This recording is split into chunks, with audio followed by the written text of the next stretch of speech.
ખાતે ગુજકોસ્ટ દ્વારા આયોજિત ભારતની સૌથી મોટી ક્વોન્ટમ વિચાર સંચાર પરિષદના દ્વિતીય દિવસે વિજ્ઞાન અને પ્રાદ્યોગિકી મંત્રી અર્જુનભાઈ મોઢવાડિયા ઉપસ્થિત રહ્યા.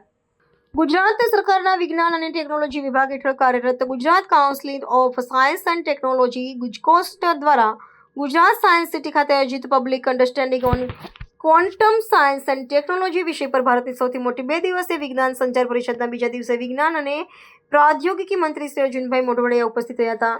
ક્વોન્ટમ વિજ્ઞાન અને ટેકનોલોજી વર્ષ 2025 અંતર્ગત આયોજિત કોન્ફરન્સમાં ગુજરાત સરકારના વિજ્ઞાન અને પ્રૌદ્યોગિકી મંત્રી શ્રી અર્જુનભાઈ મોઢવાડિયાએ ક્વોન્ટમ ટેકનોલોજી માટે ભારત માટે સભ્યતાની તક ગણાવી હતી.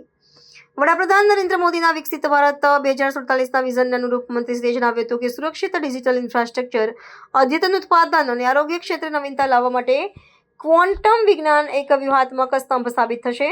તેમણે સ્પષ્ટ કર્યું કે વિજ્ઞાન અને ટેકનોલોજી એ રાષ્ટ્રના વિકાસ માટેનું ચાલક બળ છે અને ગુજરાત આ દિશામાં ગ્લોબલ હબ બનવા તરફ અગ્રેસર છે.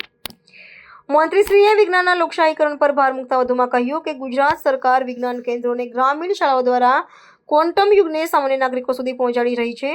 તેમણે સ્માર્ટ લોજિસ્ટિક્સ, ડિજિટલ ગવર્નન્સ અને પર્યાવરણીય દેખરેખ માટે ક્વોન્ટમ સેન્સર્સના ઉપયોગની પ્રાથમિકતાઓ દર્શાવી હતી. યુવાનોને 2047ના આર્કિટેક્ટ ગણાવતા તેમણે જણાવ્યું કે રાજ્યની નીતિઓ કૌશલ્ય વિકાસ પર કેન્દ્રિત છે, જેથી આધુનિક ટેકનોલોજીમાં રોજગારીની નવી તકો ઊભી કરી શકાય.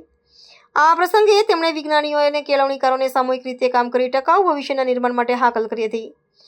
આજના સત્રમાં મંત્રી શ્રી અર્જુનભાઈ મોઢવાડિયા અને અન્ય મહાનુભાવો દ્વારા વિદ્યાર્થીઓ અને નિષ્ણાતો સાથે સંવાદ સત્ર યોજાયું હતું. રાજ્યના દરેક જિલ્લા અને છેવાડાના વિસ્તારો સુધી વિજ્ઞાનનો પ્રસાર કરવાના લક્ષ્ય સાથે આ કાર્યક્રમમાં ક્વોન્ટમ સાયન્સના મહત્વ અને સાયન્સ સિટીના મોડેલને ગ્રામીણ સ્તર સુધી લઈ જવાની ગુજકોસ્ટની કામગીરીની પ્રશંસા કરવામાં આવી હતી.